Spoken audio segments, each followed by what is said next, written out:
কষ্ট করে পরীক্ষার জন্য প্রিপারেশন নিলেন আপনি কয়েক মাস, কিন্তু ফলাফল যখন ভালো হয় তখন একটা আনন্দ আছে না নাই? সারাদিন রোজা রাখলেন রমজানে, কি কষ্ট, তৃষ্ণায় গলা ফেটে যায়, কিন্তু ইফতারির সময় যখন রুহ আফজা শরবতটা খাই কেমন লাগে? একটা আনন্দ আছে না নাই? এজন্য আল্লাহ বললেন فإن مع العسر يسرا إن مع العسر يسرا ও নবী, কষ্টের দিন মক্কায় অল্প কিছু দিন, মদিনাতে আনন্দের দিন অপেক্ষা করছে। আমাদের জীবনে যদি দুঃখ কষ্ট আসে আমরা ধৈর্য ধরবো, তাওয়াক্কুল করবো একজনের উপর, তিনি কে?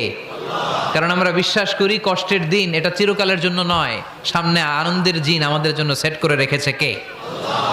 তাহলে আমরা সূরাতুল ইনশিরাহ থেকে 3টা নেয়ামতের বর্ণনা শুনলাম, বিশ্বনবীকে কি সান্ত্বনা দেয়া হলো সেটা শুনলাম। এবার 2টা গাইডলাইন শুনে তাফসীর আমরা শেষ